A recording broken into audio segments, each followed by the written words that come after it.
sama-sama kita hormati tetamu yang sama-sama kita raikan, Al-Mukarram Al-Ustaz Al-Fadil Ustaz Ilyas bin Ismail, penceramah jemputan kita pada malam ini. Alhamdulillah sudah sampai.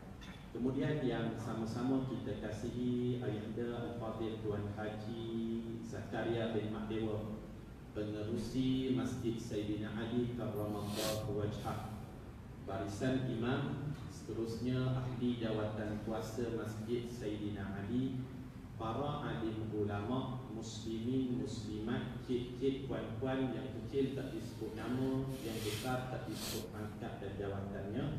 Hakikatnya kita semua malam ini hamba Allah Ta'ala yang sama, masing-masing mencari redha Allah. InsyaAllah kita semua dimuliakan Allah Ta'ala. Amin insyaAllah. Sebelum kita mulakan majlis kita pada malam ini, anda memohon para jemaah kalau boleh kita datang dekat di hadapan kita insyaAllah.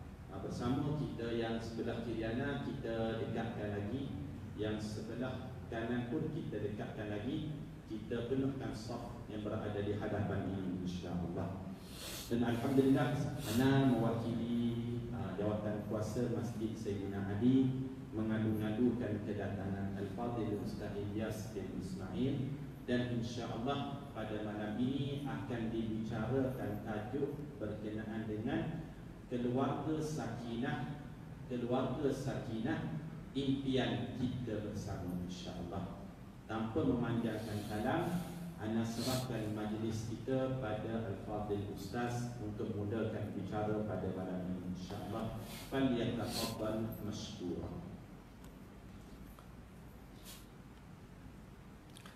Assalamualaikum warahmatullahi wabarakatuh.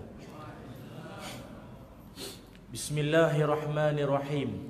Alhamdulillahi rabbil alamin. Wassalatu wassalamu ala rasulillah wa ala alihi wa sahbihi ajma'in. Qala rabbi shrah li sadri wa yassir li amri wahlul 'uqdatam min lisani yafqahu qawli. Allahumma inna nas'aluka ilman nafi'a wa rizqan tayyiba wa amalan mutaqabbala. Amin ya rabbal alamin. Alhamdulillah, syukur dan puji dipanjatkan ke hadrat Allah Subhanahu wa taala. Dengan izin, ketentuan dan kasih sayangnya, dapatlah sama-sama kita bertemu pada malam yang berbahagia ini, bersempena dengan program ceramah kekeluargaan, keluarga sakinah, impian bersama. Terima kasih saya ucapkan kepada pihak Masjid Sayyidina Ali Karramallahu Wajhah, Kampung Padang Balang, Kuala Lumpur, Tuan Pengerusi Majlis, Al-Fadil Tuan Imam, barisan lembaga pengurus pentadbir masjid, para alim ulama, para asatizah, tuan-tuan guru, tuan-tuan haji, puan-puan hajah, ibu-ibu, ayah-ayah, adik-adik, anak-anak, muslimin, muslimat yang didoakan kebaikan dunia dan akhirat semuanya. Apa khabar semua? How are you? Wes mangan? Kabare? Ni hauma? Oh, jauh aja lah ya, hujan-hujan ni. Alhamdulillah, syukur pada Allah Subhanahu wa taala. Pada kesempatan malam yang berbahagia ini, kita panjatkan rasa syukur, rasa berterima kasih tidak terhingga kita kepada Allah Subhanahu wa taala atas kasih sayang, nikmat yang diberikan oleh Allah yang tidak henti-henti kepada kita sampailah ke hari ini. Dan tiap kali hujan turun, janganlah kita lupa untuk sama-sama berdoa, Allahumma sayyiban nafi'a. Ya Allah, jadikanlah yang melimpah turun itu adalah sesuatu yang membawa manfaat, bukannya mudarat. Amin ya rabbal alamin.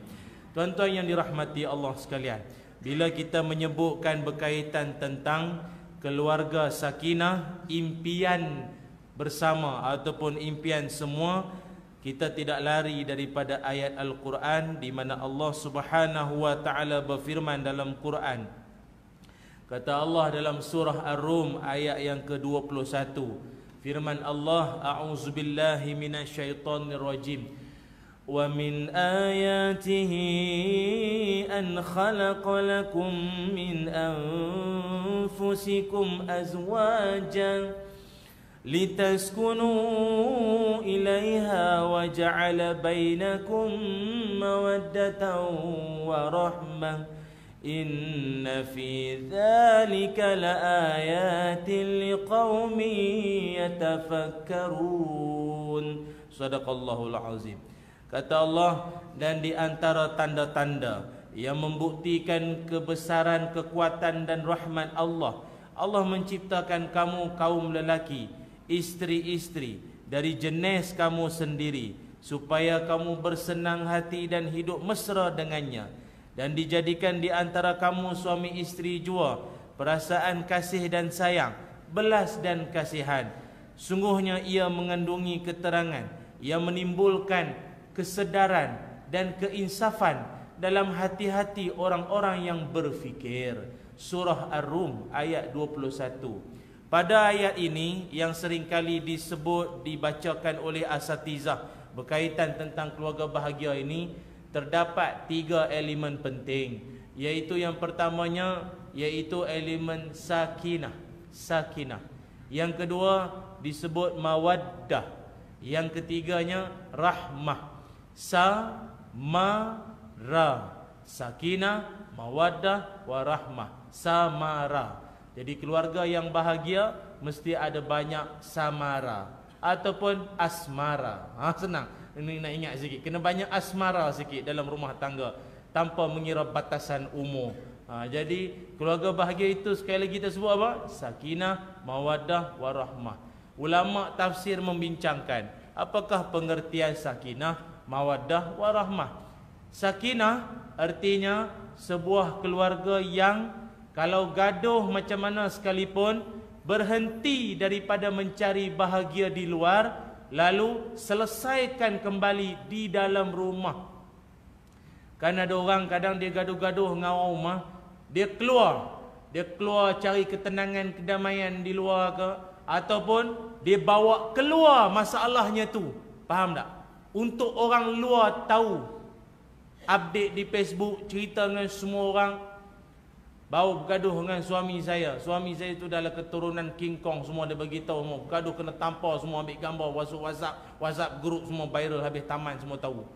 Jangan macam tu. Sakinah maknanya keluarga yang macam mana pun kalau dia ada salah faham pun, dia akan cari balik bahagia tu dalam keluarga balik. Jangan sampai terlepas keluar. Hatta walaupun sampai mak mentua sendiri pun, hal kita kan tak payahlah, orang tua tu dah banyak fikir. Dan dia pun bukannya sihat sangat. Orang tua kita tu semua nak ada cerita pada dia. Dengan kolesterol darah tinggi, ubat pun segenggam duk makan setiap malam.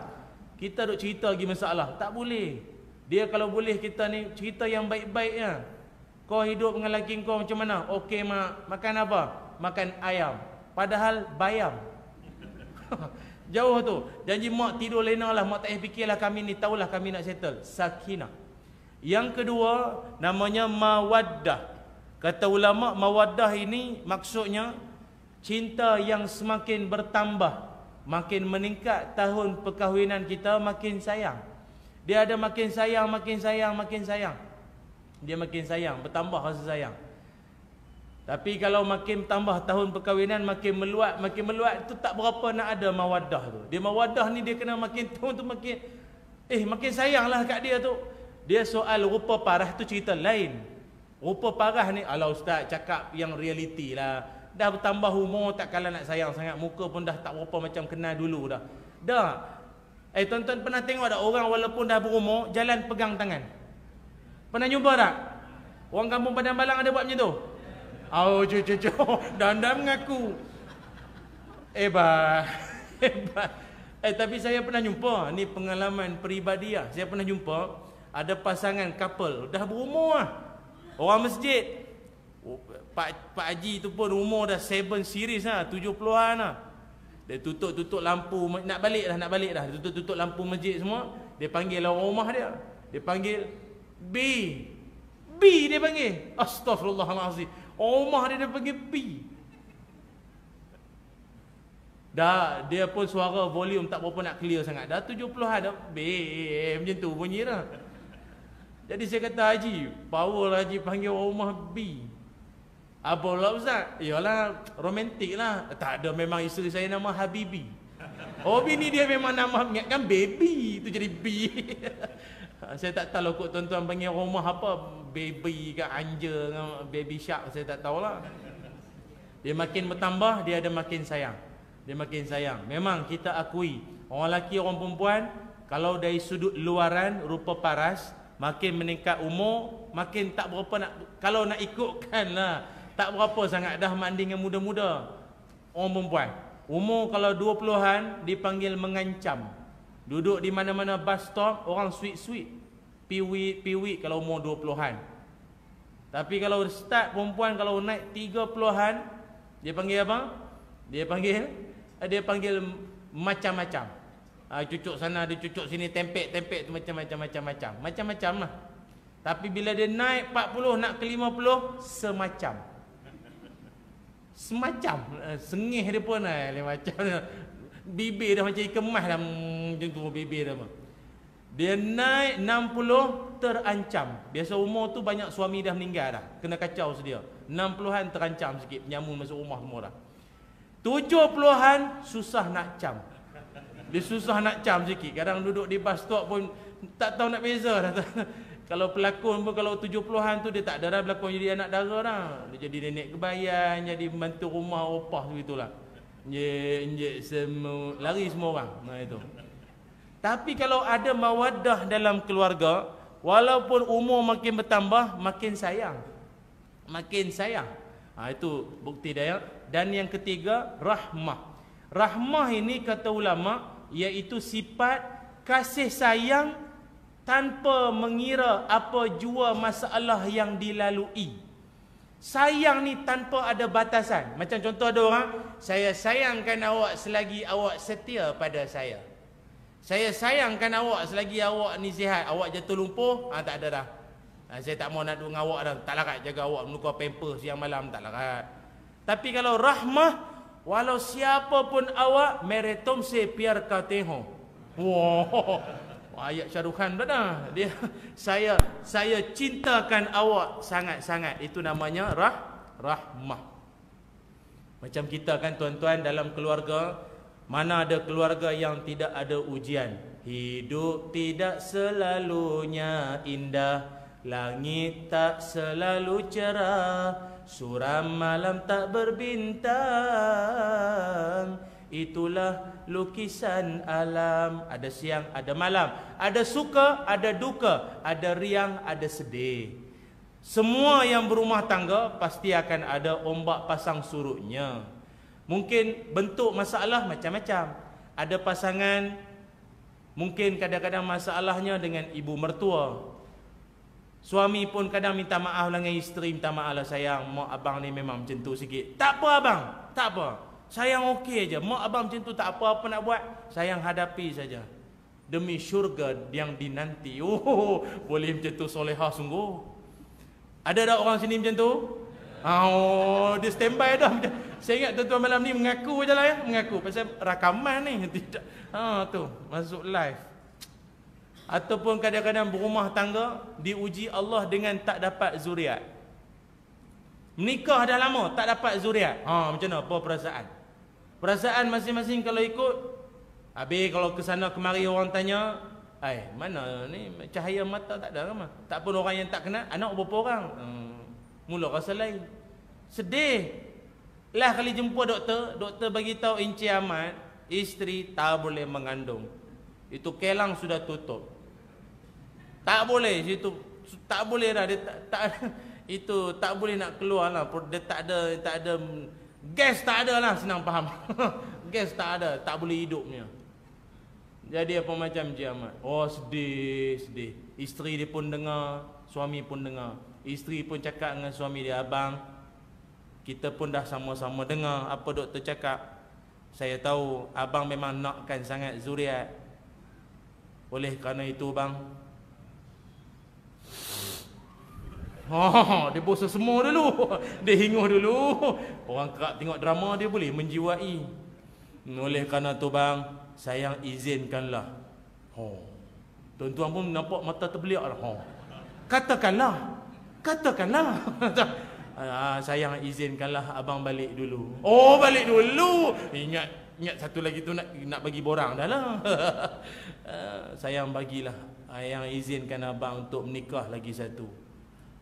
Biasa kalau tuan-tuan isteri cakap macam tu, apa perasaan tuan-tuan? Okey ke tak okey? Tak okey. Alamak. Itu tanda-tanda suami poyo lah tuan-tuan. Payah nak jumpa suami macam tu. Biasanya Yahoo yes semua dah. Patut awal dulu cakap dah. Lambat sangat beritahu ni. Tapi kalau suami yang ada rahmat, dia akan bagi tahu isteri dia, sayang, walau apapun keadaan kita, sayang, tetap isteri abang selamanya. Sampai bila-bila, tak ada lagi dah tambah ahli keluarga. Kita berdua je lah sayang. Anggap ini ujian Allah, banyakkan sabar, kita dapat pahala.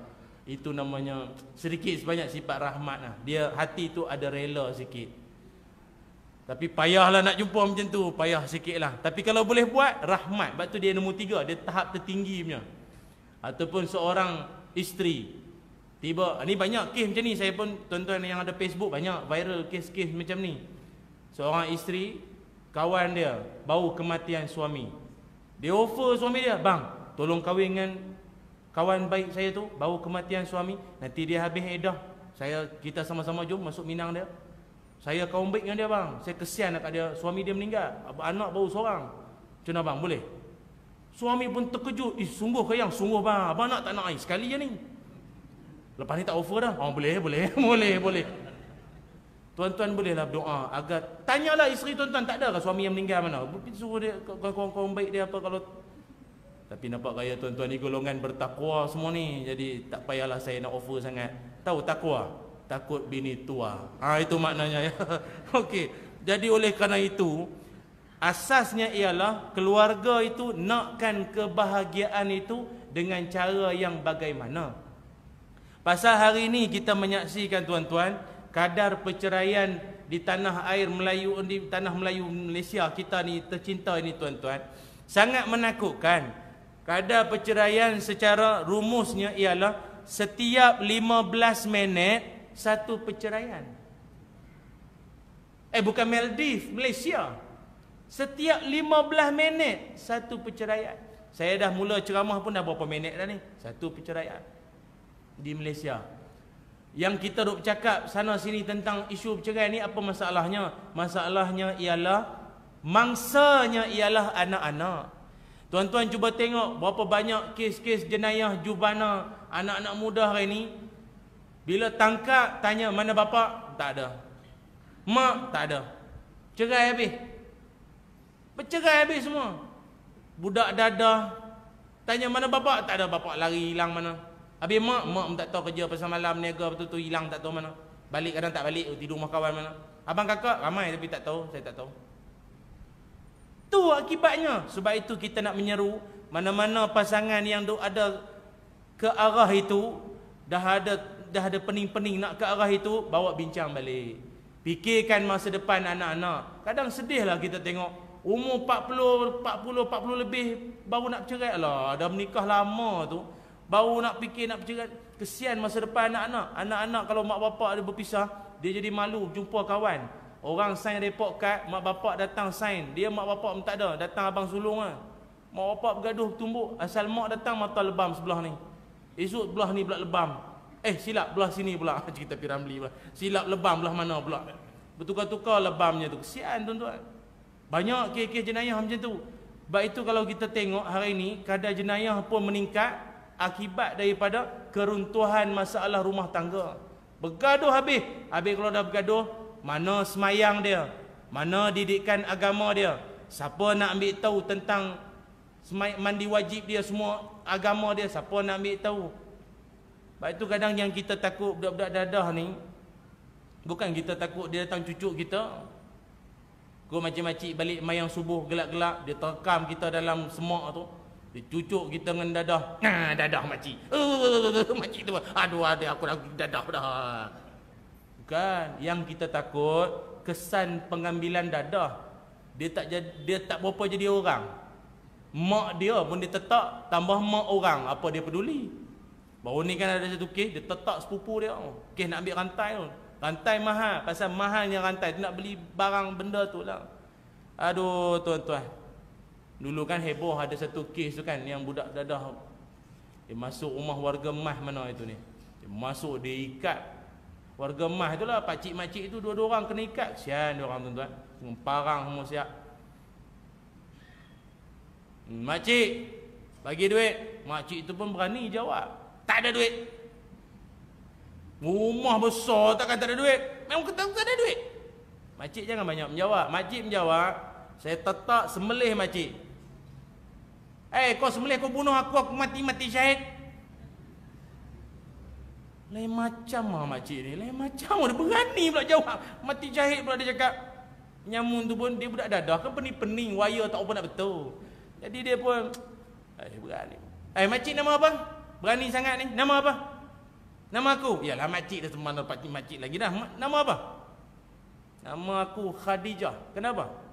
Oh, Khadijah tu nama isteri Nabi. Saya segan sikit. Tak apalah, pakcik dulu. Pakcik nama apa? Pakcik. Aku. Pakcik lah. Nama apa? Nama saya ni kalau ikutkan orang panggil Khalid, tapi orang kampung panggil Khadijah juga. Sebab tak nak kena sembelih punya pasal. Budak tu bukan pening, bukan dia tahu apa. Baik tu kita berdoa pada Allah, janganlah sampai kena serang dengan puak-puak macam tu. Dan kita pun masing-masing jagalah keluarga masing-masing. Kadang ada orang kata, alah kita kampung kita okey, yang masalahnya puak-puak kampung sana, sini semua ahli surga. Tak ada yang jahat-jahat mengarut sini, tak sunuh, tak ada. Walaupun yang jahatnya orang sana, habis orang sana tak datang sini. Kalau dia duduk planet Marikh tak apa, dia tetap di bumi. Pimai-pimai ke sini juga takut. Tu yang kita takut. Tak apa Ustaz, anak saya semua baik, anak awak baik. Anak orang kalau jahat, dia menjahati keluarga kita, tu yang takut. Jadi jangan ada sifat, tak apa anak saya okey, jangan begitu. Sama-sama didik, kerana semua yang ada di kawasan kita ini juga tanggungjawab bersama. Sebab itu tuan-tuan, ulama ada menyebutkan bagaimana cara kaedah untuk kita ini nak membina keluarga jadi keluarga yang bahagia, ataupun senang faham, keluarga kita ini sama-sama dapat kembali masuk ke dalam syurga, together, masuk ke dalam syurga sama-sama. Dalam Al-Quran Allah ada menyebutkan dalam surah Tur ayat 21. Tuan-tuan boleh rujuk ya. Surah Tur ayat 21. Allah Ta'ala ada menyebutkan, a'udzubillahi minasyaitonirrajim. وَالَّذِينَ آمَنُوا وَاتَّبَعَتْهُمْ ذُرِّيَّتُهُم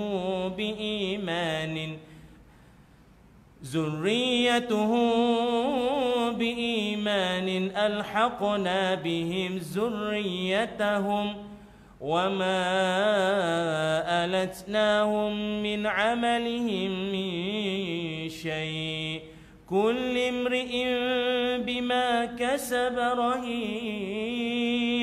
Sadaqallahul azim. Kata Allah, dan orang-orang yang beriman, orang-orang yang beriman diikuti dengan zuriat keturunannya beriman, dan juga pasangan semua pakat beriman semua, mak bapak beriman, suami isteri beriman, anak-anak beriman.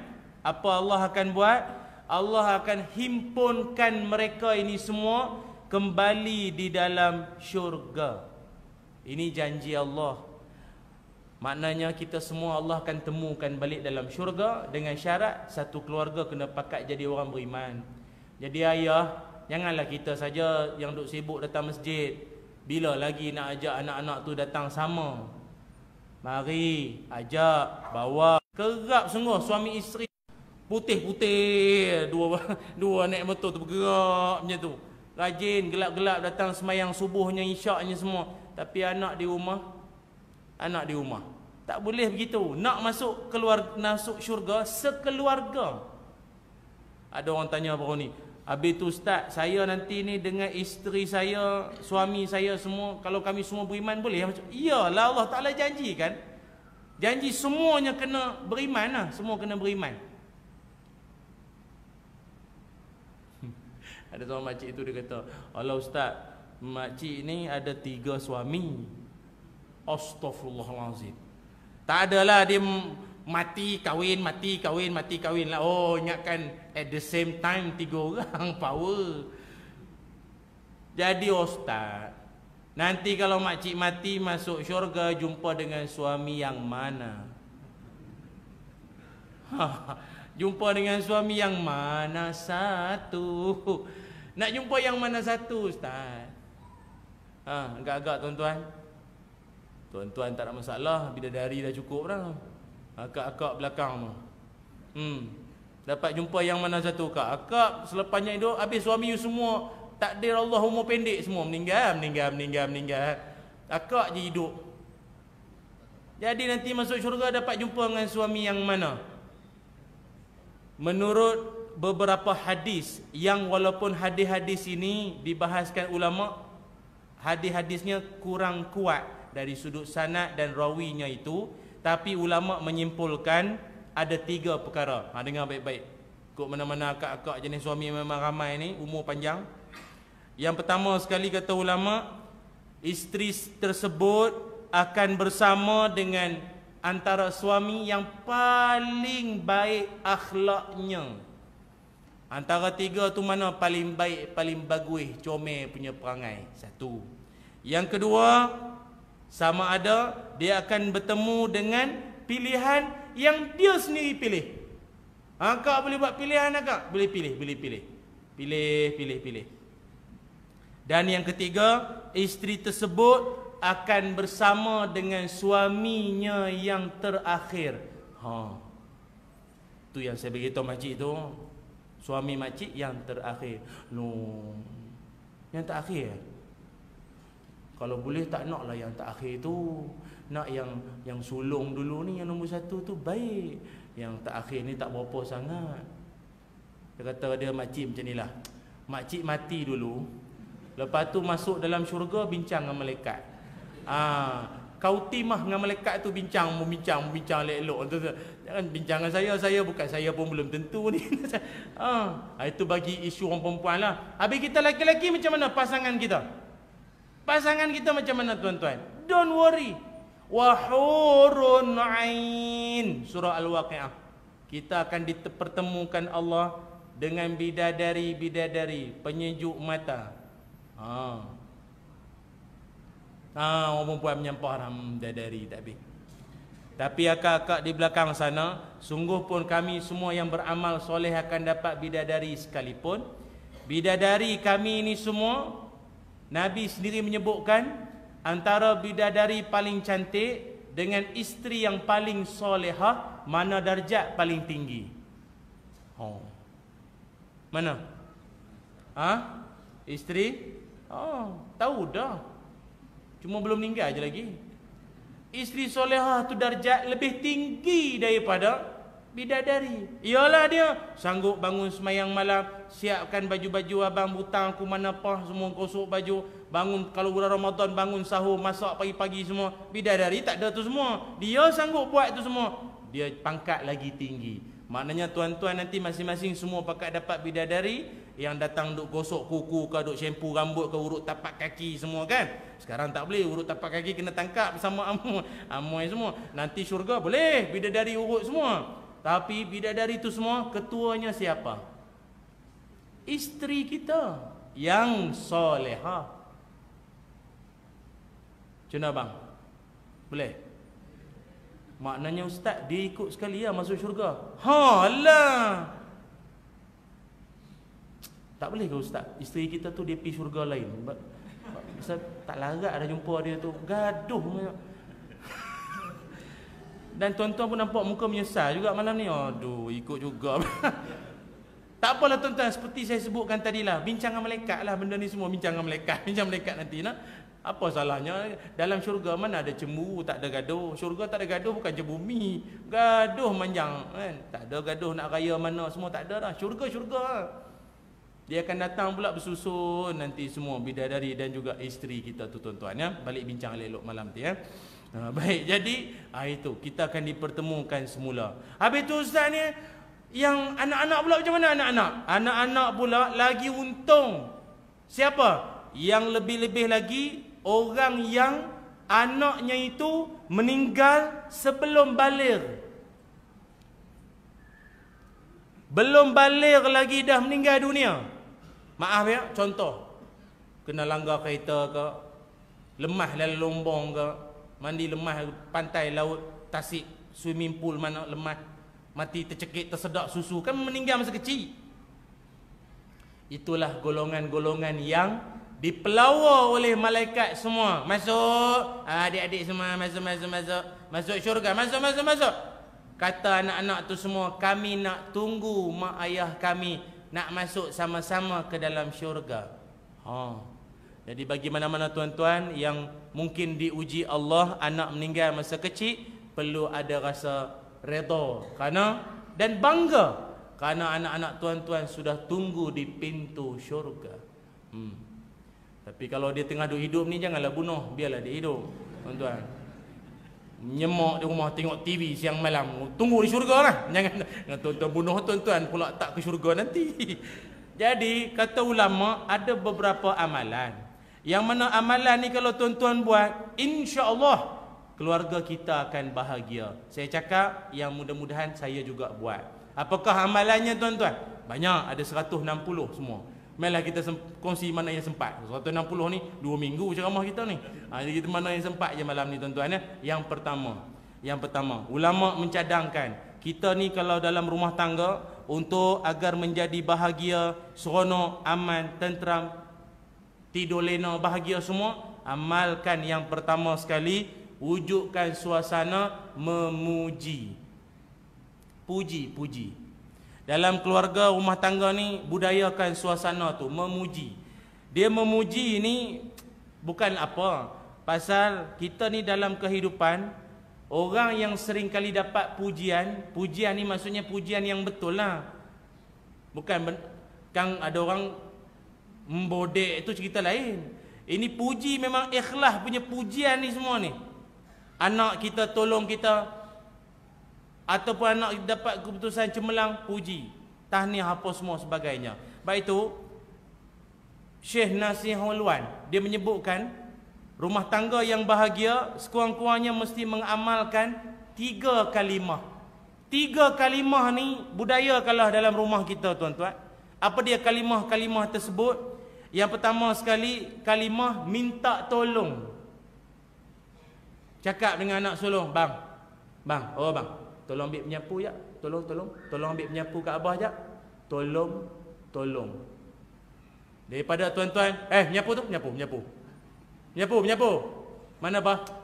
Kau pun dah penyapu. Sini, tu penyapu tu. Cakaplah elok-elok. Kan? Minta hulurkan lauk, kan? Angah minta tolong tu lauk sotong tu. Tu air basuh tangan, tolong, air basuh tangan, tolong. Nampak? Lafaz minta tolong itu kan adab. Pertama. Yang kedua, kata Syekh Nasihul Wan, kalimah yang kedua, minta maaf. I'm sorry. Minta maaf. Tuan-tuan boleh tengok orang ni ada adab tak ada adab punya orang. Orang kalau jenis beradab, minta maaf tu sentiasa di mulut. Oh, minta maaf saya lewat datang malam ni. Oh, minta maaf saya kalau ada terlanjur bicara terkasar bahasa, saya minta maaf ayah. Sayang, abang minta maaf. Minta maaf ni bahasa yang sangat menyedapkan hati orang. Minta maaf. Wal ya'fu wal yasfahu ala tuhibbuna an yaghfirallahu lakum. Apa kata Allah? Maafkanlah, lupakanlah. Tidakkah kamu suka Allah mengampunkan kamu? Kata ulama, orang yang suka maafkan orang, minta maaf, Allah senang mengampunkan dia. Jadi tuan-tuan jangan sombong sangat. Sendiri buat salah, sendiri mengaku yang abang minta maaf. Suruh beli Milo 2 tin, abang beli Ovaltine pula, minta maaf. Suruh beli Mihun, abang beli Suun, minta maaf. Nak serupa pun. Benda nak serupa. Suruh beli bawang merah, beli bawang Holland. Minta maaf. Orang jantan kan macam tu, kuat makan semut, lupa. Jadi minta maaf. Dengan sarang-sarang telan ni, lupa dah ni. Minta maaf. Minta maaf. Budayakan suasana minta maaf. Kan bagus tu. Anak-anak kita didik dia, minta maaf. Betul ya? Kalau buat salah, cakap minta maaf. Walaupun abang buat salah dengan adik, minta maaf dengan adik. Walaupun adik patut hormat dengan abang, abang kena hormat dengan adik. Caranya, kalau abang buat salah, minta maaf dengan adik. Minta maaf cepat. Budayakan. Sekarang tak ada lah, datang lewat jumpa janji pukul berapa, datang pukul berapa, minta maaf pun tak ada. Mana punya adab tuan-tuan. Kadang kita tengok je lah, ceramah dengar tiap malam, perangai tak berubah, sama lah. Mak Al-Hijrah sambut, spanduk besar, berapa meter spanduk tu. Budaya minta maaf tu tak diwujudkan lah. Buat sakit hati orang, selalu minta maaf kan jarang. Kau tak buat langsung, tak boleh tuan-tuan. Budayakan minta maaf. Yang ketiga, kata Syekh Nasrul Wan, budayakan kalimah perkataan terima kasih. Terima kasih. Walaupun bantuannya hanya sekecil cuma. Oh. Cuma sekecil. Sekecil cuma. Bahasa ni sikit nama. Falsafah sikit. Maksudnya walaupun bantuannya sikit sangat, terima kasih. Terima kasih. Pergi kedai, beli barang. Kita bagi duit ke dia? Dia bagi barang ke kita. Terima kasih. Ada orang kata, terima kasih buat apa? Duit kita dia dah ambil. Terima duit. Nak terima kasih, tak kasih, tak payah kasih lah. Itu kan ada. Macam setengah orang bayar bil ke apa kat pejabat pos. Bayar pejabat pos. Selesai urusan semua, bayar tu bayar ni semua. Terima kasih Ada no, tak terima kasih, terima kasih. Buat apa dia dapat gaji? Terima gaji. Terima kasih buat apa? Tak, itu lambang akhlak.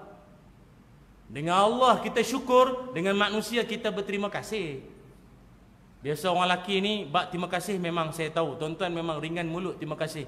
Nak pula dengan budak-budak tol. Dengan budak-budak perempuan tol kan. Budak-budak bayar-bayar di tanah tuan. Terima kasih. Kalau tunai punya lorong tunai terima kasih. Orang rumah amboi terima kasih. Yang duk masak siang malam tak terima kasih. Kami ni orang lelaki ni kena faham. Kami ni mesra alam. Mesra alam. Jadi kami terima kasih dengan semua. Minta maaf lah, minta kasih. Muka masam, minta maaf. Jadi terima kasih. Ataupun kalau terima kasih tu Melayu. Kalau nak berpahala, buat macam Nabi aja, jazakallah. Jazakallahu khairul jaza. Boleh sama-sama. Jazakallah khairul jaza. Semoga engkau mendapat balasan dari Allah dengan sebaik-baik balasan. Artinya aku nak balas kau punya baik tak mampu baik. Bang, baik pula. Allah lagi banyak dia punya balasan akan bagi pada engkau atas khidmat kau pada aku. Jadi aku terima kasih sajalah. Tapi ini Allah akan bagi pada engkau jazakallah. Tapi tengoklah kalau dia tu laki-laki satu orang jazakallah. Tapi kalau dia tu satu orang perempuan jazakillah. Tapi kalau dia tu dua orang yang tolong kita jazakumallah. Susah Ustaz. Yang tolong kami ni ramai, satu rumah. Jadi saya nak sebut macam mana Ustaz? Jazakaki kumakuni kata terbunyi nanti. Tuan-tuan lamsam sajalah. Jazakumullah. Jazakumullah pun okeylah. Semua kalian semua. Moga Allah balas jasa kalian semua. Tu yang sekarang dekat surat-surat kan, surat jemputan pun saya tengok banyak dah. Segala jasa baik daripada pihak tuan didahului dengan ucapan JZZKK. JZZKK. Pening kita JZZKK. Kau nombor plate motor siapa? JZKK. Orang Johor mana? JZZKK. Oh jazakallahu khairan kasira. Orang sekarang kan dia saya ingat kalau lapas-lapas macam tu janganlah ringkas sangat. Kalau jenis orang masjid belajar sekolah agama, sekolah Arab, faham dia. Jenis tak faham ni JZKK benda pula ni. Macam salam kan sekarang banyak salam pun buat ringkas-ringkas. Assalamualaikum wa mata wa beta. Wa mata wa beta. WMT WBT. Wa mata wa beta. Benda wa beta beta. Warahmatullahi wabarakatuh. Bagi orang yang biasa dengan kalimah-kalimah Arab ni okey. Hak tak biasa tu. Jenis duduk London lama sangat balik tak tahu Arab-Arab ni semua. Boleh tuan-tuan Jadi yang pertama budayakan suasana puji. Puji. Orang yang sering kali mendapat pujian, lebih-lebih anak, dia buat benda baik, dia semayang pula awal waktu, buat kerja sekolah, tak payah suruh, dia buat sendiri semua. Dia buat sendiri. Bagus anak ayah. Ini baru boy kuasa 5 waktu. Bagus. Macam tu. Anak dia pun Allah suruh dia cerita di sekolah tu. Budak kan, orang puji apa dia cerita semua. Ceritakan kawan-kawan ni semua. Itu. Saya tuan-tuan pengalaman, saya tengok budak-budak, kalau ayah mak ada jenis puji dia, dia jadi orang yang memang berkeyakinan lah. Dia jadi orang yang berani cakap depan orang semua. Kita bagi laluan azan isyak dulu ke? Macam mana? Okey, kita bagi laluan pada azan isyak terlebih dahulu. Dan kita akan sambung kembali bicara kita selepas ini. Jadi jangan ke mana-mana, kembali lagi selepas ini, insya-Allah.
التامة والصلاة القائمة آت سيدنا محمد الوسيلة والفضيلة والشرف والدرجة العالية رفيع بعث مقام محمد سبحانه إنك لا تخلف الميعاد. Alhamdulillah, muslimin muslimat yang dirahmati Allah sekalian, kembali kita bertemu dan kita masih lagi membincangkan tentang keluarga bahagia, impian bersama. Tuan-tuan semua, tadi saya sebutkan yang pertama kata ulama, wujudkan suasana puji. Puji ya anak-anak kita ni semua. Kalau dia buat benda baik, kita puji dia. Kerana itu perkara yang sangat baik. Kalau isteri kita pun sama, dia pakai cantik ke, apa dia buat, dia masak ke apa, kita pujilah apa yang dia buat tu semua. Satunya, orang perempuan, kita faham sangatlah, kita pun dah lama hidup dengan orang perempuan ni. Kita puji dia tu, dia seronok. Dia jadi hilang letih tu. Daripada pergi pasar beli ikan semua masak, dia jadi lega tengok suami pun makan puas hati, puji pula. Tapi biasalah, puji pun janganlah keterlaluan sangat. Kita ni diajar, kalaulah dia masak tu katalah kurang sedap, jangan hina, jangan keji. Kata masin, puh masin, ingat kerbau lah. Kerbau kan makan garam. Jadi kau ingat aku kerbau ke apa, jangan. Ni pula marah ngutuk pula, jangan begitu. Tapi kalau dia masak sedap sangat, janganlah keterlaluan sangat puji. Wah, ini macam restoran boleh buka catering macam ni, sedap macam master chef punya. Jangan. Bahaya. Sebab nanti hari-hari itu je lah yang dia masak. Itu bahayanya lah, ya, bahaya. Jadi agak-agaklah sikit-sikit, Skoda. Jangan over sangat. Sikit-sikit padan-padan sudah, agak dia senyum sikit, settle sudah. Yang kedua, ulama mencadangkan kita ini wujudkan suasana apa? Peluk. Banyakkan peluk, tuan-tuan. Pertama puji, kedua peluk. Banyakkan peluk sikit. Dia peluk ni, tuan-tuan. Dia peluk ni sebenarnya penting, sehingga kan Nabi Muhammad sallallahu alaihi wasallam jangankan kata peluk. Peluk, salam, cium itu Nabi buat. Atau kalau dengan anak-anak, malah cucu pun Nabi buat. Hasan Hussein, Sayyidatina Fatimah, anak ataupun puteri Nabi pun Nabi buat. Peluk, cium, salam, semua siap. Dia peluk ni, tuan-tuan, unsur sentuhan. Dia anak tu dia akan rasa dia jadi strong, dia jadi kuat, dia rasa berkeyakinan. Peluk dia sebelum nak pergi kerja ke, nak pergi peluk, come to papa, peluk sekali. Kalau kita yang ayah, anak perempuan masa kecil-kecil tu okey lah. Habis kalau dah dewasa, dah besar tu, tak berapa nak sedap sangat lah. Jadi kita salam pun cukup dah. Tapi tengah dia duduk kecil lagi ni, okey lah, tak ada masalah. Wujudkan suasana tu, salam, cium dahi dia ke apa. Suasana tu mesti kena buat, peluk tu kena ada. Atau kalau dalam hadis Nabi Muhammad sallallahu alaihi wasallam menyebutkan, ma min muslimaini yaltaqiyani fayatasafahani illa ghufira lahuma qabla an yatafaraqa. Nabi kata tidaklah bersalam, bertemu dua tangan, melainkan Allah gugurkan dosa-dosa mereka. Bagus tu. Selama mana tangan tu duduk berjabat tu, gugur dosa tu. Syarat salam dari hati. Bukan jenis salam hulu macam tu. Jenis tak ada jiwa ni. Dia salam lagi bagus agak tentang mata sikit. Macam kita, saya percayalah mungkin kita majlis habis-habis sallallahu alaihi. Tengok Allah. Lama tak nampak Allah. Tengok mana kenduri tak datang. Allah sama, tengok Allah. Dia ada sayang. Yang ni yang dimaksudkan dosa tu gugur. Jenis salam tak tengok orang, hulur tangan ke belakang, apa gugur dosanya. Dia salam mesti sampai ke hati tu. Salam sampai ke hati tu. Tengok tenang tentang wajah begitu. Itu lagi bagus. Lepas tu kalau tuan-tuan tengok orang Arab, salamnya lama. Allah nama habibi maulan banyak-banyak. Dia mujamalah banyak. Dia puji engkau kekasih hatiku apa panjang tu. Tu tangan genggam lama. Macam tu. Sayang. Tuan-tuan kalau boleh try buat tengok. Kadang-kadang Arab ni sama-sama lelaki tu. Anta habibi ya maulana ya sidi. Semua itu apa? Habibi apa dia? Kekasihku. Macam saya dulu saya belajar di Mesir. Kawan-kawan Arab Mesir, dengan kita dia buat macam tu. Ilyas, Masya Allah, habibi ya maulana. Habibi. Kita pun okey lah. Berapa ramai di kalangan kita, kalau jumpa bangsa asing boleh cakap, engkau kekasih aku. Tuan-tuan pergi isi minyak Petronas, Petropam, jumpa Nepal, Bangladesh, hai sayang, lari dia. Tuan-tuan, kiamat dah ni. Dajjal nak keluar dah ni pasal. Terkejut orang Malaysia punya kasih sayang macam tu. Budaya tuan-tuan. Kalau kita pula suami isteri, peluk jangan cakap lah. Peluk jangan cakap lah. Benda tu jangan awal kahwin menikah, lama-lama rasa rimah meluat dah. Bukan tak nak peluk lah. Ustaz, saya punya suami Ustaz, dia punya bulu dari pusat sampai ke muka. Penuh bulu. Bulu ketiak macam penyapu. Malas saya nak peluk dia. Geli rasa. Awak teruk sangat bang. Bagilah smart sikit. Kak tu tak selera nak peluk tu. Rasa macam geser dengan kapet rasa. Jadi bagilah smart sikit bang. Peluk-peluk tu seronok. Bagi seronok sikit. La ilaha illallah. Tapi kan kak, ni saja nak share lah yang ni cerita ni habis sini apa masuk kamera dah. Payahlah. Tak sungguh. Kita ni kadang-kadang ada setengah orang saya faham. Bila umur makin meningkat, ceramah kerap dengar. Habis fadilah ambil wudu, ambil semayang, tidur dengan ambil semayang semua kan. Habis kita pun kadang sampai ke tahap itu, banyak suami terabai. Suami bukanlah tak jaga wuduk sangat. Baru nak ambil sembahyang melepas dah tadi, meletup semua dengan jering, petai, cepedak semua. Tadi berangin perut. Jadi akak-akak jenis jangan macam tu kak. Dalam satu hadis Nabi Muhammad sallallahu alaihi wasallam, Nabi ada menyebutkan, wallazi nafsi biyadihi ma min rajulin yad'u imra'atahu ila firashihi fataba alaihi illa kana allazi fis sama'i sakhitan alaiha hatta yarda anha. Bunyi apa lagi? Kus. Tu yang masuk isyak berapa kali isyak mana? Tik-tik bunyi tadi. Okey. Nabi kata apa tadi? Hadis riwayat Imam Bukhari, nombor hadis 5194, hadis sahih. Nabi kata, demi jiwaku di tangan Allah, mana-mana orang perempuan yang bila suami dia panggil menuju ke firashihi, ke katil, ke abang-abang kalau daripada awal tadi tak faham langsung, ini kasih mau faham sikit. Ini kena faham sama hadam.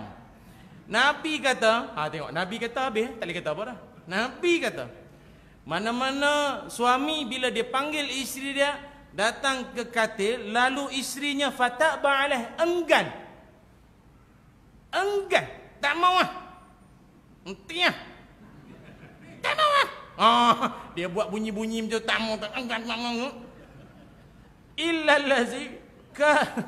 Illa kana allazi fis sama'i sakhitan 'alaiha, kecuali seluruh penduduk langit mengamuk semua, mengutuk isteri itu, hatta yarda anha, sampailah suami itu redha terhadap akak-akak semua, barulah penduduk langit kembali tenang. Apa punya isteri mengamuk sana di langit tu, kami okey langit tu. Don't play jangan. Jadi kak, bila abang panggil pergi sajalah. Jangan banyak sangat bunyinya. Kadang saya faham ada setengah isteri dia jaga semayang, dia jaga semayang wuduk. Isteri baru, wuduk semayang. Nak semayang tahajud, semayang hajat ni anak-anak exam PSR. Agak awak semayang, tak ada semayang. Kak jawab macam tu ya. Kami kecewa. Saya okey lah. Ini abang-abang ni kecewa. Pasal masuk kamera bini aku tengok. Jadi takwa juga ya. Jadi apa ni, abang-abang kita marah, tak suka, tak redha tu, akak-akak habis. Jadi akak-akak sahut sajalah seruan tu ya. Selain pada seruan labbaik Allah tu, seruan suami pun perlu disahut juga. Cuma tak adalah bunyi labbaik Allah. Iya bang, macam tu lah, apa sepatutnya lah. Tapi Islam ni adil. Dia tidak zalim dan tidak berat sebelah. Habis orang lelaki panggil kita. Habis tu kalau kita tak larat, demam, tak sihat, sakit kepala, migrain lagi, dengan kolesterol, makan ubat cair darah lagi, buah pinggang, makan ubat segenggam lagi, larat melayan orang tua tu. Islam ni adil. Kita ni orang lelaki-lelaki tuan-tuan, mendekati isteri pun agama aja. Tengok, agama Islam ni syumul, sempurna. Daripada memerintah negara sampai dalam selimut, semua dia ajar. Dalam tandas semua ajar. Nabi mengajarkan, korang yang laki-laki pun agak-agak lah, nak mendekati isteri pun mesti dengan harmoni. Jangan garang-garang, jangan ganas-ganas. Saya tahu ada kadang keturunan Wolverine, keturunan King Kong, Godzilla semua. Wah tu, bahaya tu. Bini tu patah pinggang semua, bahaya. Dia tak boleh. Nabi ajar, jangan kau terkam kau punya bini kama taqaul bahimah, seperti menerkam binatang. Tak payah saya urailah, tuan-tuan tengok binatang terkam je no. Jangan macam tu. Habis tu macam mana ustaz?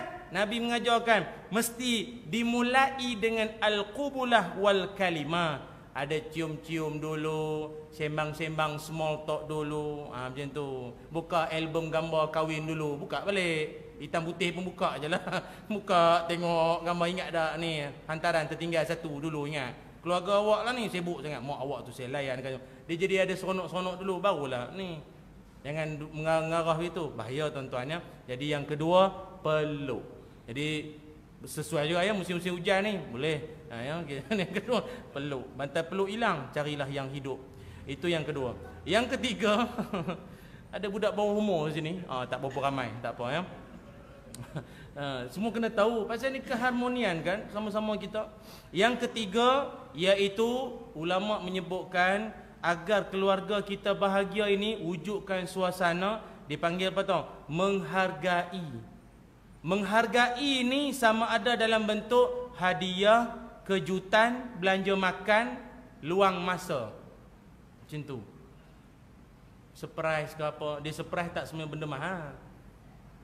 Macam Nabi kan, Nabi Muhammad sallallahu alaihi wasallam.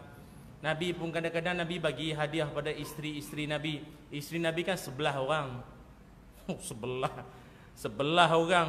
Kerana perangai semua macam-macam perangai. Nabi okey. Tak ada darah tinggi pula kan. Layan okey. Cuma kena cara lah, kena cara itu. Sebab itu menghargai macam-macam cara. Bagi hadiah ke, buat apa-apalah yang baik-baik. Ataupun pada saya lah, zaman-zaman sekarang ni paling penting wujudkan masa yang berkualiti. Apa masa yang berkualiti itu? Setengah orang-orang mengkaji, dia mengatakan masa berkualiti itu ada 5. Yang pertama, dalam kenderaan. Ini perkara yang Nabi sendiri buat. Nabi ketika mana bersembang-sembang dengan Ibnu Abbas radhiyallahu anhuma, masa atas unta, kan Nabi sembang dengan Ibnu Abbas. Bersembang atas unta, atas kenderaan lah Nabi bersembang. Apa yang Nabi sembangkan? Apa yang dalam hadis tu? Ihfazillah yahfazka. Hai Ibnu Abbas, jagalah Allah, Allah jaga kamu. Apa pelajarannya? Wujud suasana nasihat menasihati anak-anak dalam kenderaan. Ni kadang kita balik berjalan pergi mana, kadang musafir 5-6 jam senyap dalam kereta.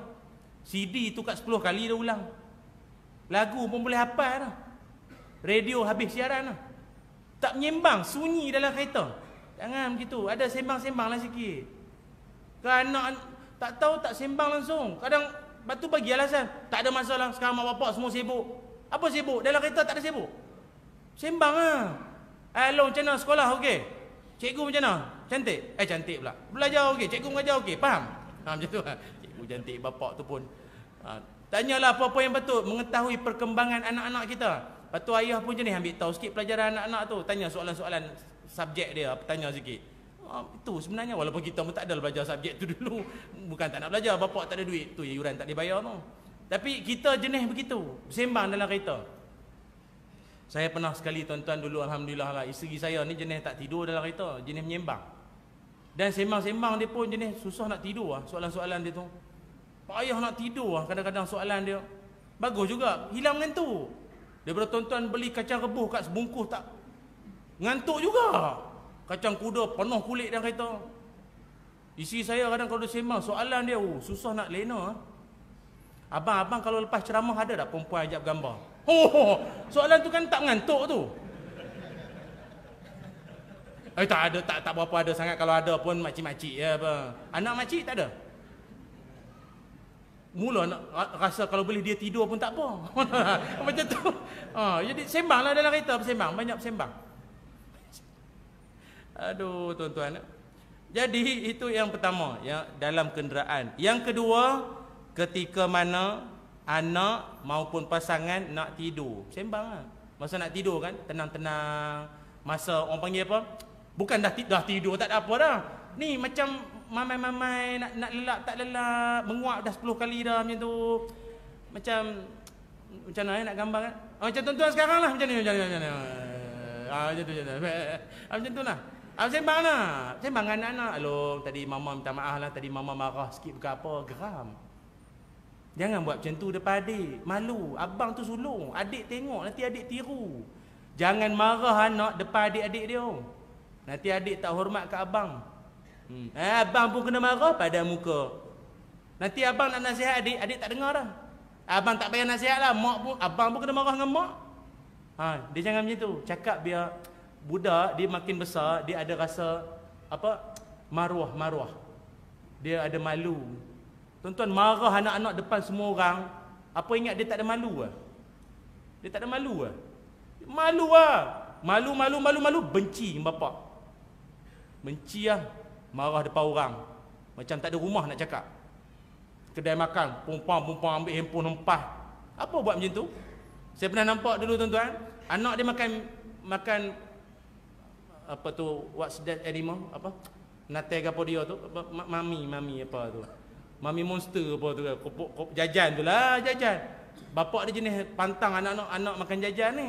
Anak dia makan jajan tu pula bukan beli, orang bagi. Pakcik-pakcik kan suka budak-budak, anak ambil jajan. Anak dia makan nyam. Abah dia nampak. Abah dia ambil jajan tu sumbat mulut anak dia. Depan mata saya tengok. Astaghfirullah. Nak sangat makan lagi.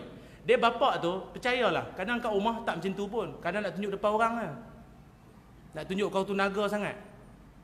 Kat rumah kadang tak macam tu pun. Anak tak semayang kenapa tak garang macam kat depan kedai makan dulu. Depan orang nak tunjuk sangat, rimau sangat. Di rumah tak ada pula macam tu. Salah. Depan orang tenang-tenang dulu, simpan. Masuk buku 55, simpan rekod yang pertama. Masuk buku.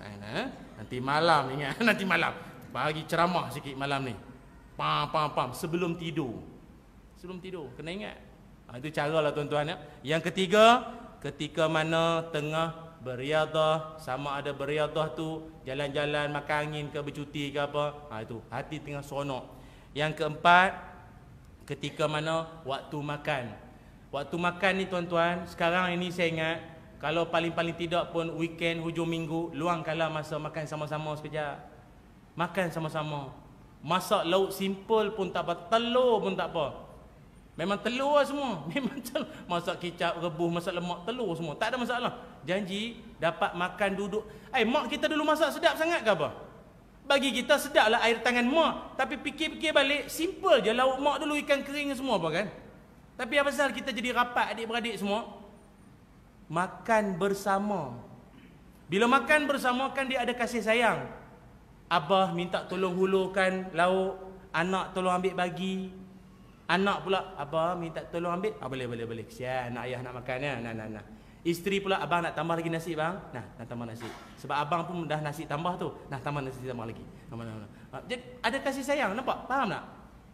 Kita dulu kan tak tahulah kalau boleh buat lagi bagus sangat-sangat ya. Kita dulu kalau makan duduk, takkan makan ya selagi ayah tak ada. Takkan makan. Selagi ayah tak ada, tak makan. Walaupun makanan dah ada. Tunggu ayah-ayah tu pula datang gaya chairman. Gaya CEO tu datang. Dah lama tunggu. Datang. Tanya pula dah lama tunggu. Aduh, duduk. Sila duduk. Anak biri rupanya. Abah tu duduk. Alung baca doa. Bapak uzur baca. Anak dia pun baca doa, makan semua. Jadi ada kasih sayang lah di situ. Kasih sayang itu penting. Wujudkan suasana ya, makan sama-sama. Yang kelima, solat. Solat berjamaah. Itu pun nama kualiti, masa yang berkualiti. Solat berjamaah. Ajak anak semayang sama-sama, isteri solat sama-sama. Saya tuan-tuan secara peribadi ya, saya tuan-tuan ya, dan saya percayalah mana-mana penceramah pun lebih kurang ya. Kami ni kadang-kadang ustaz, tuan-tuan semua, kadang-kadang sampai tak ada masa di rumah. Saya kadang kalau balik rumah, anak cakap ayah datang. Punya jarang di rumah, balik sekali ayah datang. Ayah datang, melompat tu. Dulu sibuk dalam Instagram saya, nak tunjuk ni anak saya ni. Saya sampai, ayah datang. Jiran-jiran lain kan semua kan ayah balik. Datang dengan balik tak sama. Dia kalau balik tu maknanya anak tu dia tahu habitat bapak dia di mana. Tapi kalau dah datang tu dia tahu ayahnya tu touch and go, balik mandi-mandi tukar-tukar baju, pop keluar balik. Baru balik, keluar balik. Kadang saya keluar, anak tidur, balik, anak tidur, balik malam ni anak tidur dah. Bila nak peluk nak apa semuanya. Doalah tuan-tuan. Tu yang saya kadang-kadang ada masa pergi berehat sekejap, cuti ke apa, jalan tepi laut. Tu pun kadang ada orang cari pasal lagi. Tengah bercuti duduk tepi laut pun ada orang cari pasal. Kita kan dah mandi tepi laut, takkan pakai jubah. Pakai yang patutlah, baju mandi seluar trek, seluar mandi tu. Jadi kita pun duk main pasir dengan anak-anak tu, buat istana lah apa-apa, ketolong main dengan dia tu, buat kebumi-kebumi sikit, main-main tanam-tanam kaki. Ada seorang makcik tu lalu, ustaz. Ya saya. Ustaz pun datang pantai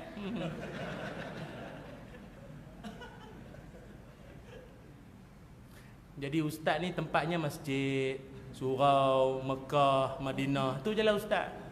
Laut tak boleh pergi. Laut tak boleh. Sama juga dulu ada pesta durian kat Nilai masa tu. Saya, isteri saya, mak mentua pun kadang bawa makan durian, pesta durian. Makan tu. Tengah duk makannya, saya cukup tak syok kalau tangan tengah duk macam tu, orang datang nak assalamualaikum kau.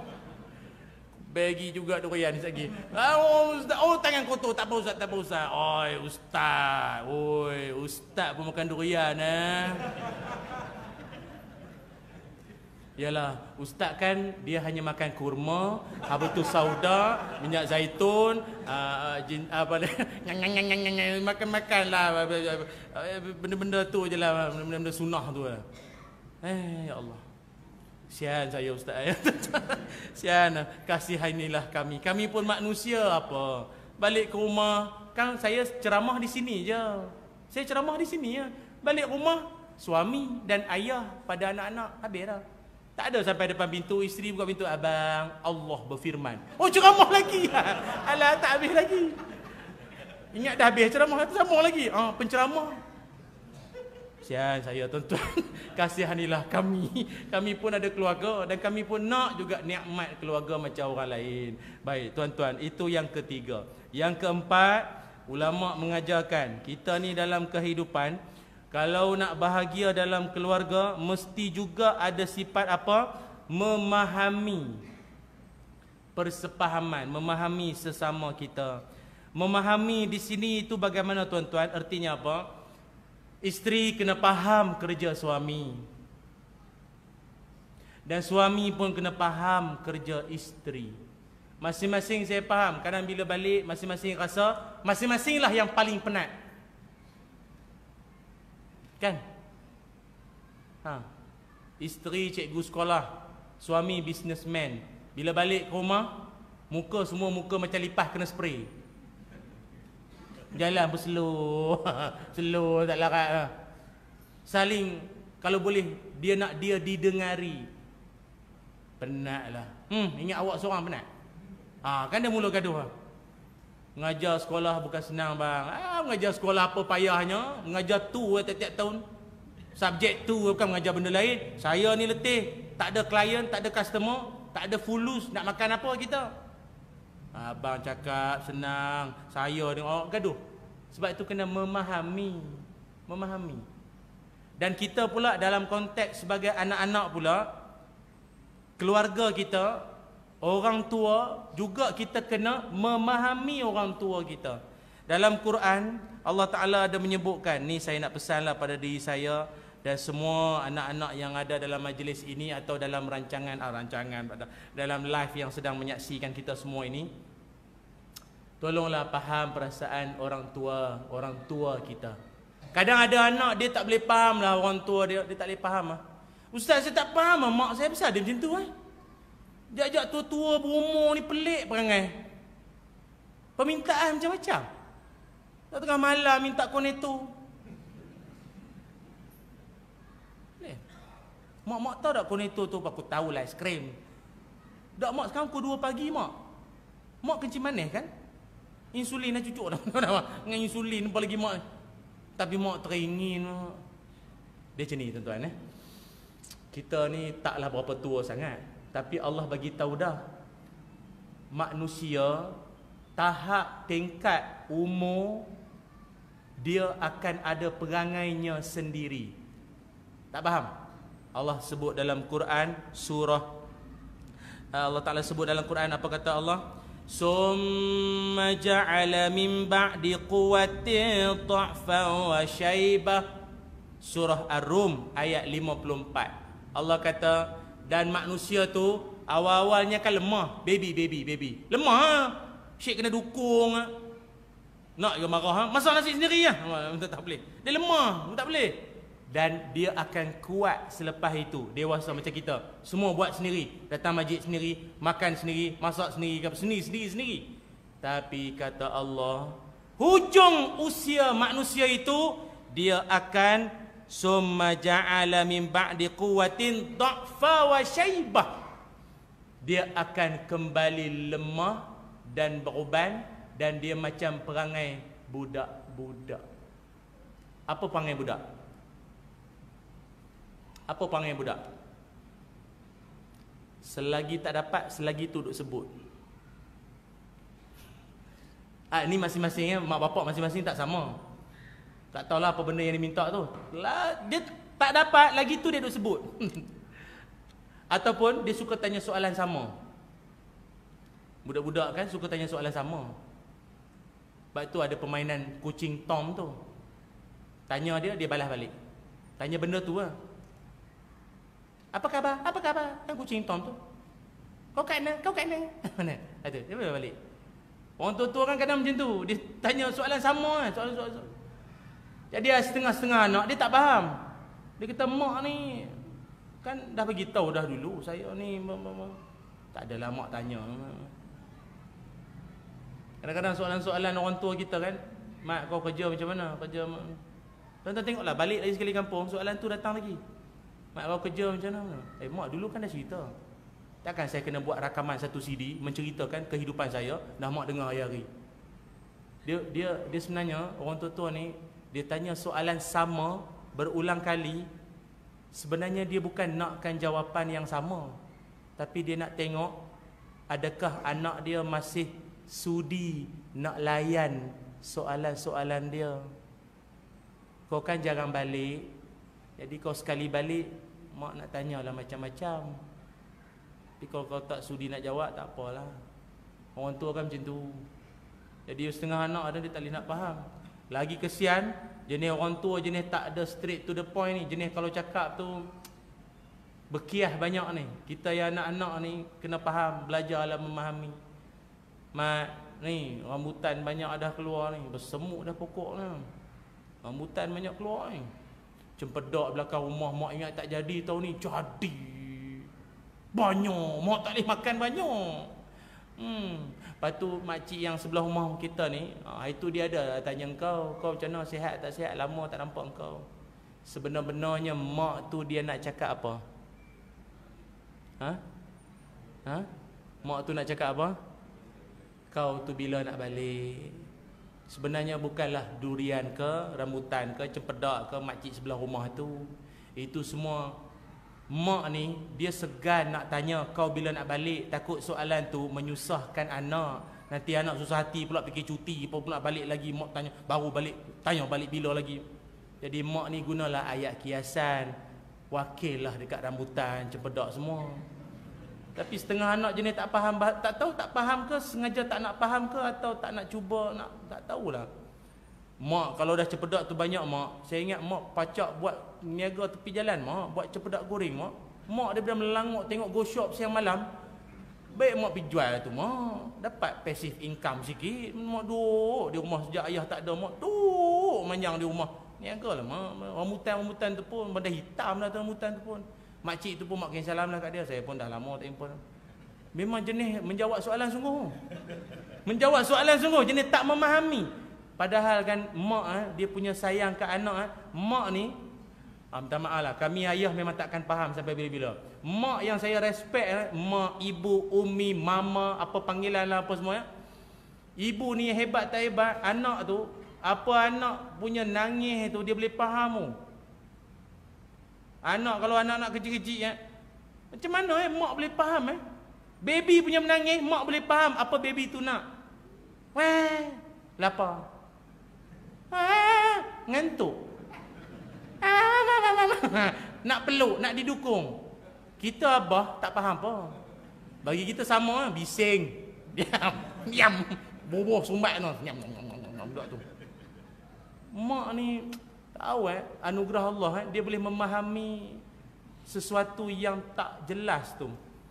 Kalau tuan-tuan tak sayang kat mak tak patut betul Tak sayang kat mak, tak hormati mak, tak doakan mak, tak patut lah. Sebab itu kita, prasyarat keluarga untuk bahagia asasnya ialah banyakkan doa, sayang pada orang tua kita. Itu sebenarnya. Malah kalau kita ada isteri pun, didik isteri kita agar dia sayang pada mak mertuanya ataupun mak kita. Dan kita pun samalah, mak mertua kita pun samalah. Tapi kadang-kadang tak semua orang mampu.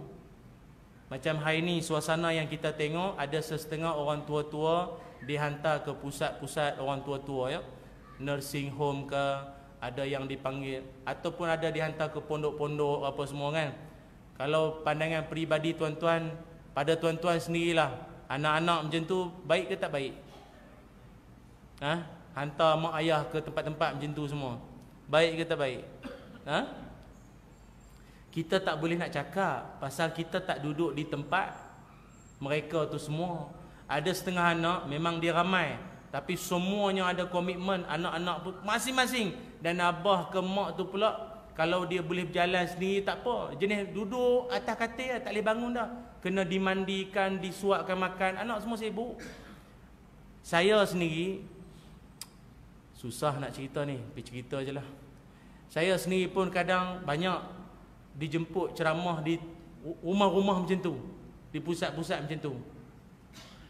Dan tuan-tuan bayangkanlah, saya pula bila dijemput ceramah ke rumah-rumah macam tu, apakah tajuk ceramah yang paling sesuai? Yang duduk dengan ceramah saya tuan-tuan bukan macam tuan-tuan semua tegak dengar ni, bengkok dah semua. Duduk bengkok, ada yang mulut nganga daripada awal sampai habis. Sekali-sekala ia tutup. Jadi apakah tajuk paling sesuai saya nak ceramah dengan orang tua macam tu tuan-tuan? Takkanlah satu malam di alam barzah. Terkejut doa mati. Mati. Sial tuan-tuan. Tapi saya tengok, ada juga anak-anak kadang dia hantar orang tua dia pagi, petang dia balik kerja, dia ambil balik. Macam tu ada. Dia hantar, petang dia ambil balik. Hantar, petang dia ambil balik. Habis dulu abah kan macam tu, hantar anak dia pagi-pagi ke nursery, petang ambil balik. Tapi ada tuan-tuan, dia hantar mak bapak dia situ, dia siap bagi tahu dengan pusat jagaan tu, orang tua ni mati, telefon. Halo, Roger bagi tahu pasal dia punya tanah nak tukar nama. Itu kurang ajar punya anak tuan-tuan, mana punya sekolah planet mana mendatang. Dia hantar tu memang hantar terus. Tak apa, bulan-bulan dia bayarlah duit, dia bayar. Tapi mati bagi tahu. Kesian. Ni memang saya kesian lah. Sebab tu saya kadang kalau dijemput ceramah, kerap pula tu kadang ceramah. Saya tak ramai, dia tak ramai. Kadang duduk satu rumah tu kadang 30 orang, 15 orang. Dalam ramai tu pula tak semua yang boleh dengar ceramah, tak semua. Ada 7 orang yang dengar. Ustaz kalau 7 orang pun ceramah. Habis kerja aku pun ceramah kan. Ceramah je lah. Pernah sekali duduk ramai-ramai dalam surau, dalam lebih kurang lah 7-8 orang macam tu lah. Dan 7-8 orang bukan macam tuan-tuan semua sihat-sihat. Nganga, ada yang tidur tu ada. Yang pusat tu pula minta ustaz dalam sejam boleh? Sejam? Dengan macam ni sejam? Tapi tak apalah, dia diminta amanah, buat je lah kita pun. Tanggungjawab kita, bagi je lah. Tuan-tuan nampak jugalah dengan senyum-senyum gelak tadi kan, apa muka insaf semua okey. Dia orang tu tak ada. Muka tak ada zat semua. Lawak pun aku yang gelak balik. Tuan-tuan. Tak ada apa gelak. Adalah seorang pakcik tu duduk depan saya. Dia macam, saya ingat dia macam India Muslim lah, dia mu'alaf. Dia je lah yang saya ingat. Saya seronok betul sebab ada dia. Dia macam penyeri lah. Dia gelak sungguh. Tapi kadang pak yang tak lawak pun dia gelak je.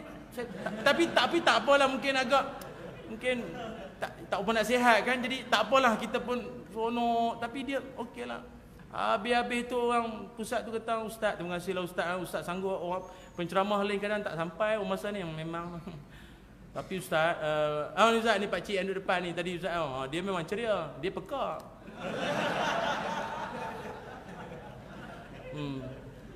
Maknanya dia gelak pun jaga hati lah. 2 kali dah saya ceramah kat tempat tu, dan pakcik tu masih gelak lagi. Dan masih hidup. Sian kat dia. Dia memang tak tahu waris dia pergi mana, saya tak tahu. Sian ada. Sebab tu kadang-kadang bagus jugalah saya sendiri pun pergi tempat-tempat macam tu, terkenal orang tua kita. Sayang orang tua kita yang masih hidup, jaga ya, sebolehnya jagalah sebaik-baiknya. Apa cara sekalipun, moga kita bertemu di syurga. Cukup setakat ini saja ceramah saya. Mohon maaf atas kekurangan. Terima kasih atas perhatian semua. Semoga kita akan dikurniakan keluarga yang bahagia seperti yang kita sama-sama dambakan, insya-Allah. Dan sebagai akhir, saya nak kongsikan tuan-tuan satu doa. Siapa nak rakam silakanlah ya. Doa ini saya nak share dengan tuan-tuan. Okey, tuan-tuan bacalah doa ini kepada anak-anak, anak teruna, anak dara masing-masing. Yang penting anak-anak yang telah pun baligh. Ni doa ni, doa ni. Doa ini doa apa? Kalau nak diikutkan, doa ini bertujuan supaya elak anak teruna kita, anak dara kita atau anak bujang kita itulah daripada perkara-perkara maksiat yang zaman fitnah sekarang ni tak terkawal oleh kita lagi dah. Dulu boleh lagi lah anak jiran tolong tengokkan anak kita pun tak ada dah, anak aku pun belum tentu lagi lah. Apakah doanya? Doanya ialah Bismillahirrahmanirrahim. Sama-sama. Bismillahirrahmanirrahim. Allahumma ghfir zanbahu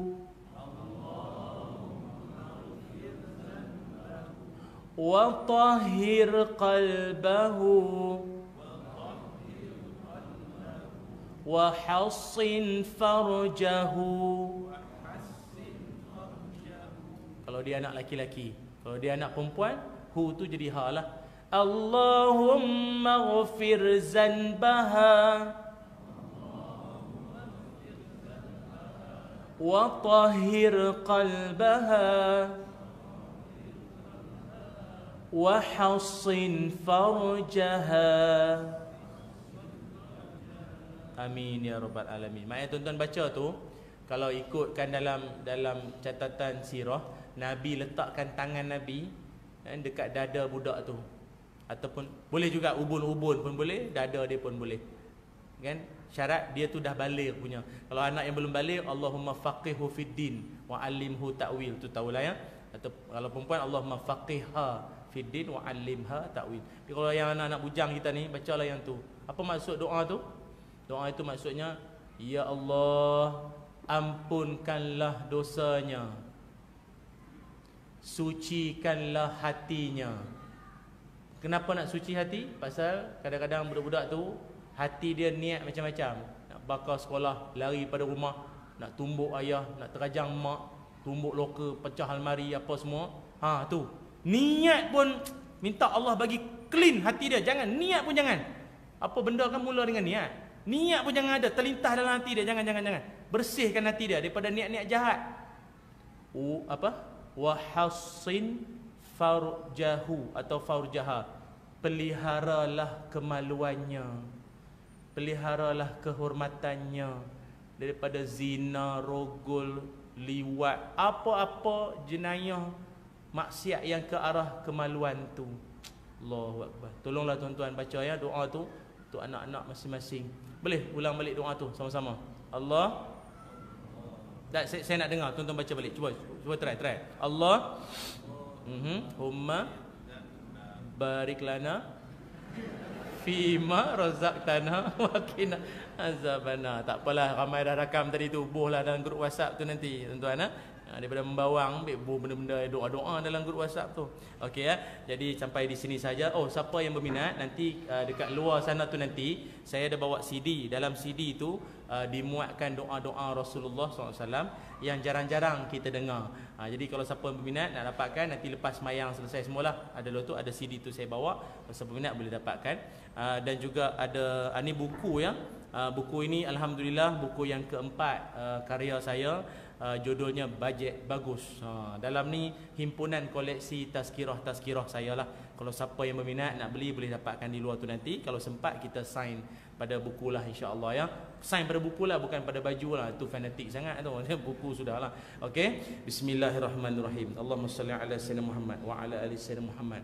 Allahumma inna nas'aluka ilman nafi'a wa rizqan tayyiba wa amalan mutaqabbala. Allahumma ja'alna minan najihin wal faizin wal mumtazin fi dunya wal akhirah. Rabbana hab lana min ladunka zurriyatan tayyibatan innaka sami'ud du'a. Ya Allah, ampunkanlah dosa-dosa kami, ampunkanlah dosa-dosa mak bapak kami, ampunkanlah dosa-dosa anak-anak kami, seluruh isi ahli keluarga kami. Ya Allah, ya Arhamar Rahimin, kurniakanlah kami anak cucu keturunan dari kalangan alim ulama, orang-orang soleh yang akan senantiasa memakmurkan bumi ini dengan kalimah la ilaha illallah wa sallallahu ala sayyidina Muhammad walhamdulillahi rabbil alamin. Alhamdulillah. Terima kasih.